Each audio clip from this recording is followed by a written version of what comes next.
जादुई आम का पेड़। गांव के किनारे एक घना जंगल था जिसमें एक अनोखा पेड़ खड़ा था। लोग कहते थे कि इस पेड़ पर जादुई आम लगते हैं। एक दिन फैजान और सिया ने इस पेड़ की खोज करने का निर्णय लिया। सिया, क्या तुमने सुना है? ये पेड़ सच में जादुई है? फैजान ने उत्साहित होकर कहा। हाँ, पर यह कितना सच है, ये देखना होगा। दोनों दोस्त जंगल की गहराइयों में घुस गए और अंततः उन्हें वह जादुई आम का पेड़ मिल गया। पेड़ पर चमकते हुए आम लगे थे, जैसे कि उनमें कोई जादू हो। सिया ने एक आम को तोड़ने की कोशिश की, लेकिन पेड़ ने उसकी शाखाओं को हिला दिया, जैसे कि उसे मना कर रहा हो। तभी एक बुजुर्ग आदमी प्रकट हुआ और बोला, ये जादुई आम का पेड़ है। इसके आम तोड़ने से पहले तुम्हें मेरी एक पहेली का उत्तर देना होगा। फैजान ने कहा। पूछो, क्या पहेली है? ऐसा क्या है जो दिन में तो बड़ा होता है लेकिन रात में छोटा हो जाता है?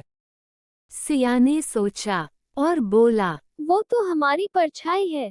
बुजुर्ग ने खुश होकर कहा। सही उत्तर बालक, अब तुम एक आम ले सकते हो।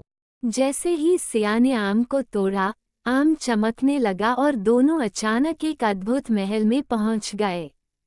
महल में सब कुछ सोने का था और हर तरफ जादुई चीजें थीं। सिया ने हैरानी से कहा, यह तो सपनों की दुनिया जैसी है। महल के अंदर उन्हें एक जादुई पुस्तक मिली। पुस्तक के पन्ने खुद ब खुद पलटने लगे और उसमें लिखा था, इस महल के राज जानने के लिए तुम्हें 3 चुनौतियों का सामना करना होगा। पहली चुनौती थी सच्चाई का पुल। दोनों को एक संकीर्ण पुल पार करना था जो झूठ बोलने पर गिर जाता था। पुल के बीच में एक दानव खड़ा था जिसने पूछा, तुम कौन हो और यहाँ क्यों आए हो? फैजान ने हिम्मत जुटा कर कहा, हम जादुई आम का रहस्य जानने आए हैं। दानव ने हंसते हुए उन्हें जाने दिया क्योंकि उन्होंने सच कहा था। दूसरी चुनौती थी रहस्यमय बगीचा। इस बगीचे में कई झाड़ियां थीं, जिनमें से एक में सही रास्ता था। एक चिड़िया ने कहा, सही रास्ता वही जहां सूरज की किरणें पड़ी। सही रास्ता वही जहां सूरज की किरणें पड़ी। सिया ने ध्यान दिया और देखा कि एक झाड़ी पर सूरज की किरणें पड़ रही थीं। उसने उस रास्ते को चुना और फैजान का हाथ पकड़ा और सही दिशा में चल पड़ी। तीसरी चुनौती थी समय का पहरा। इस बार उन्हें एक कमरे में बंद कर दिया गया जहां समय बहुत तेजी से गुजर रहा था। कमरे के बीच में एक घड़ी थी। घड़ी ने पूछा, समय को कैसे रोक सकते हो?